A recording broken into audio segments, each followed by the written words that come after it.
پیارے آقا حضور علیہ السلام ایک بنی اسرائیل کا ایک واقعہ بہت زیادہ بیان کرتے تھے. بنی اسرائیل کا ایک واقعہ بہت زیادہ بیان کرتے تھے. ایک صحابی روایت کرتے ہیں کہ میں نے میرے کانوں سے 25 مرتبہ میں نے خود حضور کی زبان سے وہ واقعہ کو میں نے سنا. 25 مرتبہ میں نے سنا اور زیادہ بھی بولے ہوں گے حضور علیہ السلام. بنی اسرائیل کا واقعہ. بنی اسرائیل میں ایک شخص تھا جس کا نام تھا الکفل. بہت بڑا مالدار تھا. اللہ نے بہت مال و دولت سے نوازا تھا. اللہ نے بہت زیادہ مال و دولت سے نوازا تھا، مگر اس میں ایک عادت یہ تھی جہاں پر بھی گناہ کرنے کا موقع ملتا جلدی کر لیتا تھا. گناہ موقع چھوڑتا نہیں تھا. پیسے تھے نا اس کے پاس، جہاں پر بھی موقع ملتا فوراً کر لیتا. پیسے تھے. ایک مرتبہ ایک عورت کو لے کر آیا. 60,000 دینار طے ہوا. 60,000 دینار. کتنے ہزار؟ 60,000 دینار ایک رات کے واسطے. 60,000 دینار طے ہوا. جب دونوں تنہائی میں گئے، روم میں گئے، تو یہ عورت کا جسم کانپنے لگا اور رونے لگی. یہ جو کفل جو تھا وہ کہنے لگا کہ آپ رو کیوں رہی ہو، کیوں کانپ رہی ہو؟ تو اس سے معلوم ہوتا تھا کہ وہ عورت جو ہے پاک دامن تھی. تو عورت کہنے لگی کہ میں نے جو ہے کبھی میں نے یہ کام نہیں کیا. پوچھا پھر آج کیوں آئی ہو؟ آج کیوں آئی ہو؟ تو عورت کہنے لگی کچھ مجبوری ہے مجھے، اس وجہ سے میں آئی ہوں. میرے بھائی اللہ نے اسے ہدایت دی. تو اس نے کہا کہ اے میری بہن، تو یہاں سے چلی جا اور لے یہ 60,000 دینار بھی لے کر جا. پھر وہ کہنے لگا میں اللہ کو گواہ بنا کر کہتا ہوں آج کے بعد کفل کبھی ایک گناہ نہیں کرے گا. آج کے بعد کفل کبھی یہ گناہ نہیں کرے گا، میں اللہ کو گواہ بناتا ہوں. پھر عزت کے ساتھ اس عورت کو ودا کر دیا، بھیج دیا. اللہ کا کرنا ایسا ہو کہ اسی رات میں وہ کفل کا انتقال ہو گیا. اسی رات میں کیا ہو گیا؟ کفل کا انتقال ہو گیا. جب لوگ صبح اٹھے تو دیکھا کہ دروازے کے اوپر، یعنی کفل کا جو گھر تھا دروازے کے اوپر لکھا ہوا تھا اللہ رب العالمین نے الکفل کے سارے گناہوں کو معاف کر دیا ہے. تو میرے بھائی ایسی توبہ کرے. تو پیارے آقا حضور علیہ السلام اس واقعے کو کئی دفعہ بتائے ہیں، بولے ہیں صحابہ کے سامنے. کیوں؟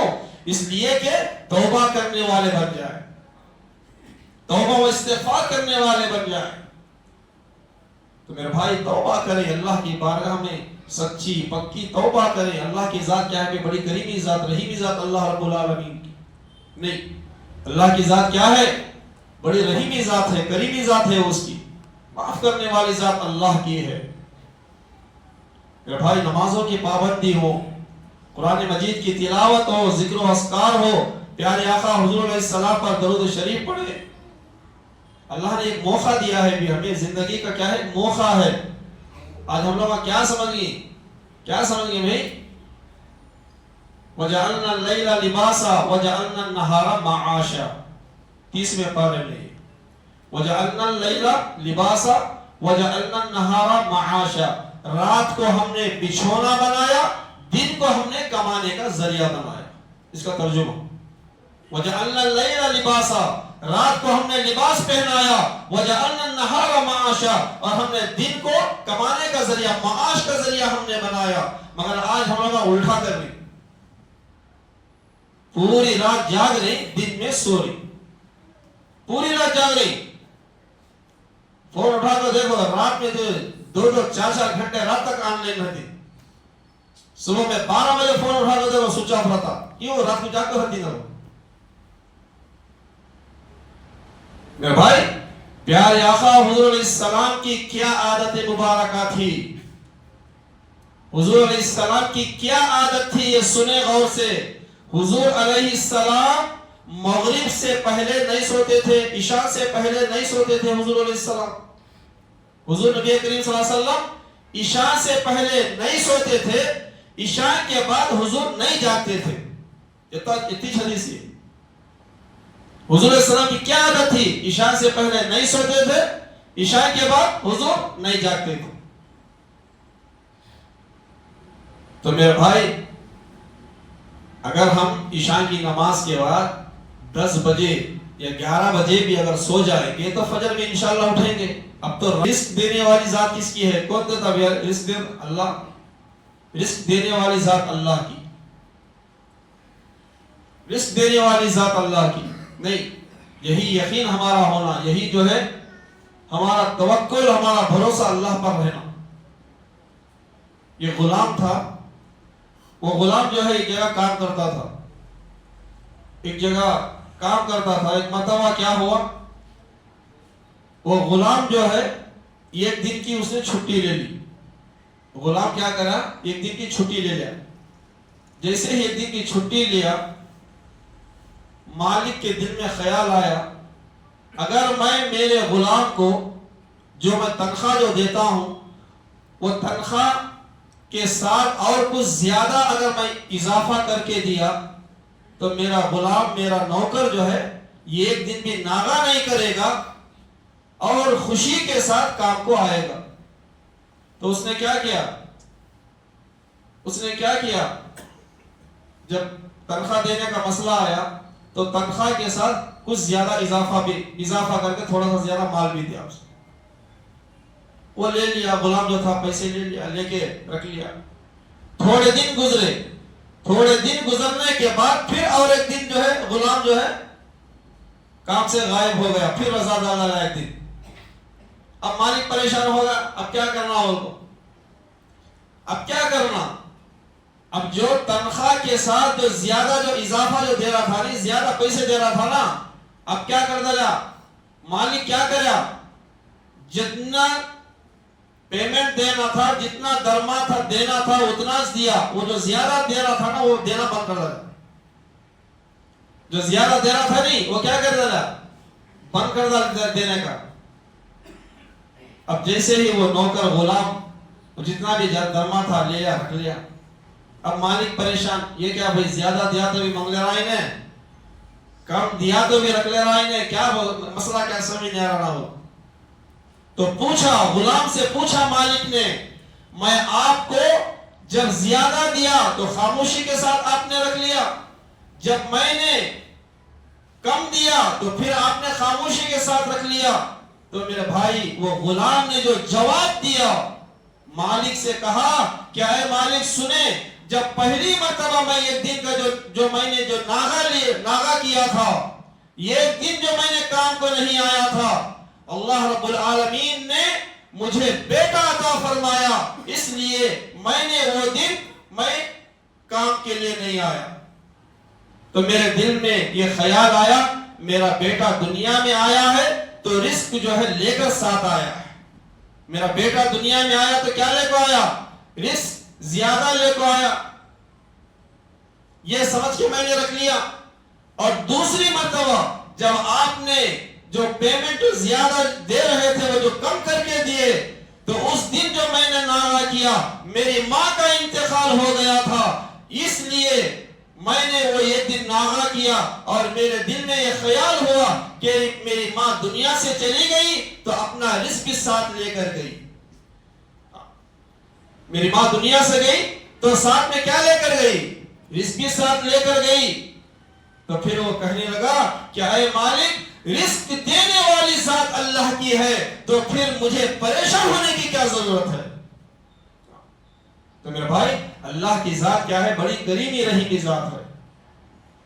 میرے بھائی ہم کیا ہیں، حضرت مالک بن دینار رحمت اللہ علیہ بہت بڑے ولی گزرے. حضرت مالک بن دینار رحمت اللہ علیہ ایک مرتبہ حج کو گئے. اب حج سے فارغ ہوئے، فارغ ہو کر اللہ کی بارگاہ میں دعا کی، اے پروردگار تو نے کس کس کا یہ مرتبہ حج قبول کیا. اللہ سے دعا کرے حضرت مالک بن دینار رحمت اللہ علیہ، اے پروردگار تو اس مرتبہ کس کس کا کتنے لوگوں کا تو نے حج قبول کیا؟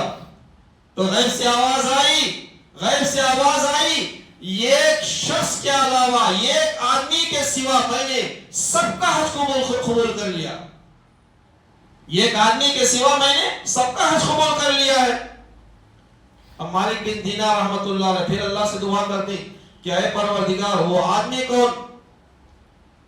تو غیب سے آواز آئی ابراہیم بلخی، اس کا نام کیا ہے؟ ابراہیم بلخی، میں نے اس کا حج قبول نہیں کیا۔ اب حضرت ابراہیم بن ادہم رحمت اللہ علیہ کے دل میں خیال آیا کہ اب ابراہیم بلخی کو ڈھونڈنا چاہیے، دیکھنا چاہیے کون ہے وہ۔ تو ڈھونڈتے آپ جو ہے پہاڑوں کے پاس گئے، جا کر دیکھے تو پہاڑ کے دامن میں کھلے آسمان کے نیچے وہ اللہ کی عبادت میں مشغول ہے۔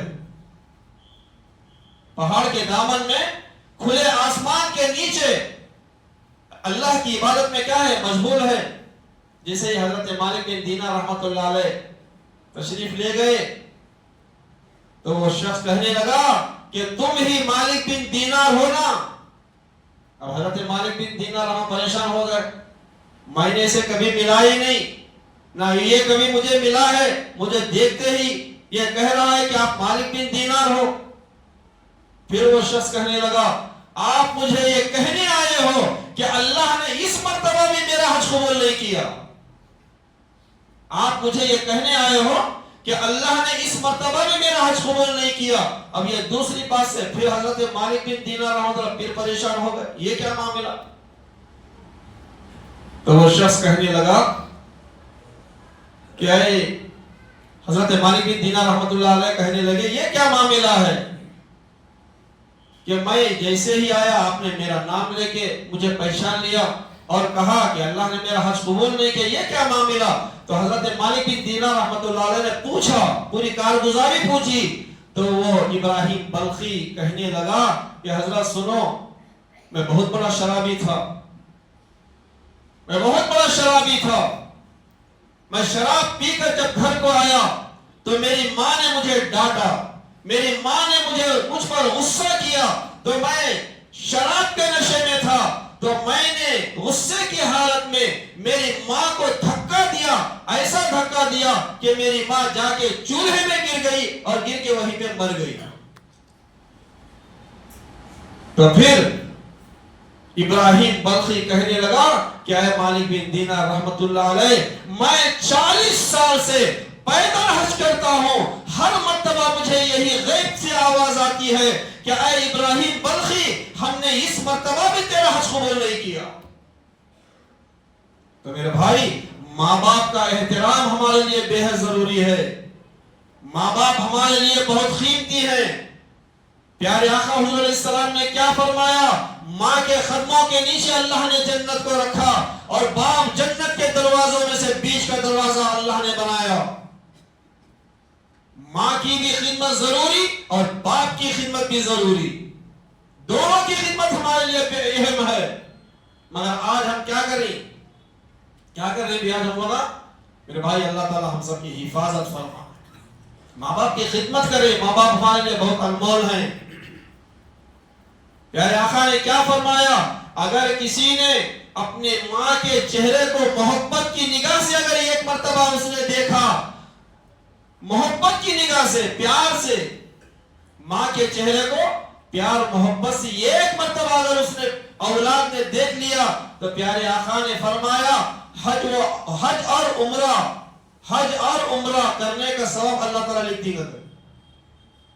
وہ کہ کوسا جو حج بھی قبول ہو گیا، عمرہ بھی قبول ہو گیا، وہ ثواب دیتے گا اللہ تعالیٰ۔ میرے بھائی، ماں باپ کی ہم خدمت کریں، ان کا احترام کریں، اور جن کے والدین دنیا سے جا چکے ہیں ان کے نام پر صدقہ و خیرات کرتے رہیں، انہیں پڑھ کر یہ سارے ثواب پہنچاتے